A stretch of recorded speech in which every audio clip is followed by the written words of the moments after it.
masks, the hot topic. Here's the situation in my hospital. We get one rationed N95 per person, and they've developed a system for sterilizing those masks. We can keep the same masks for 5 sterilizations, 5 work days. That's pretty much the same everywhere in the hospital. Unfortunately, in endoscopy, we deal with a lot of bodily fluids. Okay, so we'll go over our rationed masks, okay? We also get one surgical mask rationed to us daily because they're telling us we can only wear the N95s in the procedure room. I don't know about anybody else, but I'm finding that when I'm wearing a mask all day long, I get super dehydrated. By the end of the day, like, this stinks. The good news is you can eat as much garlic as you want at lunch and no one's going to be able to smell your garlic breath. Other positives to wearing masks include you can just concentrate on your eye makeup, all right? Work on your Grey's Anatomy expressions. You can mouth curse words at your patients or coworkers, whatever. Either way, there's a bonus, right? Let's start with the very basic. All right, over the ears, like this. Make sure you tighten the bridge of your nose. Now it's time to talk about N95s. If you're lucky enough to have one, some of these have nice squishy things on the nose. Some absolutely do not. I don't really have a lot of good suggestions for that. Maybe you guys can comment some good suggestions for how to keep your nose and like all the lines in your, anything a little more comfortable.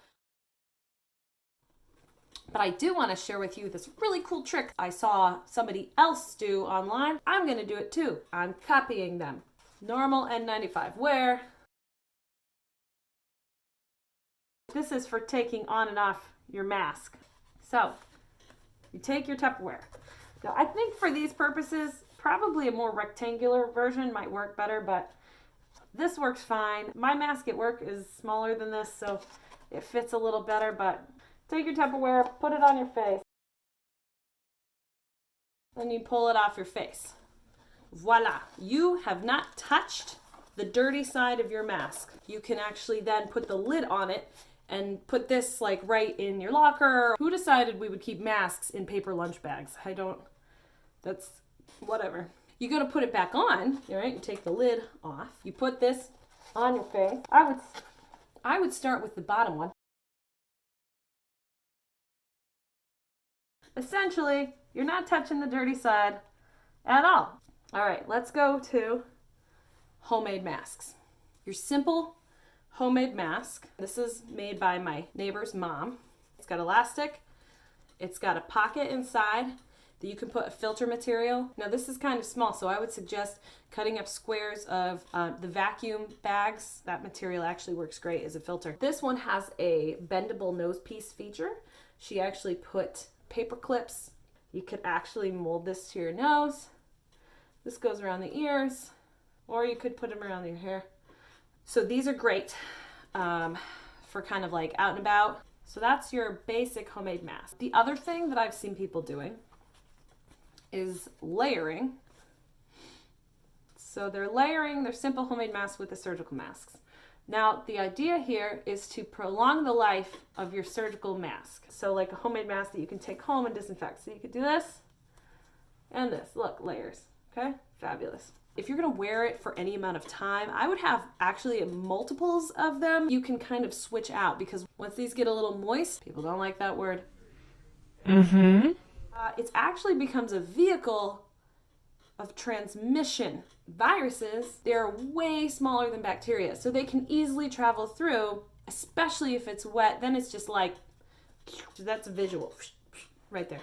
The next type of homemade mask, I want to credit this to my mom. My mom actually does sewing alterations for a living, so this is the one that she engineered. A lot of the surgical masks have ties, which are preferable to the ear things. Tie it. You have your fabric mask. You don't want to be wearing this by itself for a long period of time. Now this mask, again with the pocket, this one has a large pocket, so your surgical mask fits nicely. So there you go, you have a filter now. Here's a method of layering your N95. Method number 1, surgical masks. Because it's being stretched over your N95, it starts to put more stress on your ears. So this is where I really suggest having either the buns or like a button here. The other thing you can do is take your homemade mask and layer it over top of your N95. And what you could also do, if you're wearing your N95 all day long, you can swap these out. You can have a bunch of these on hand. I'm just amassing a pile of them. I'm giving them to all my friends at the hospital. Wash them, dry them in the dryer on a high heat setting. It's the high, dry heat that kills the virus. If you are in an area, but you don't have an N95, there are a lot of makers out there producing these 3D printed masks. This is kind of cool. This seals, I have to say, this seals really tightly. Where the filter goes is here. Again, you're going to take your vacuum bags. You can look online. There's all sorts of suggestions for filter material. You cut it a little bit larger than this hole because that helps create a seal. And then you pop this piece, snaps in over top. What I've seen people use the most are like the bra strap hooks. Probably going to have to cut one up, but I'm working on it. Okay. Also, you can sand it down and paint it. I think this thing is such a cool idea. Okay, everyone. Well, thank you for listening to me. Stay safe, stay healthy, and stay the hell away from each other. Jen out.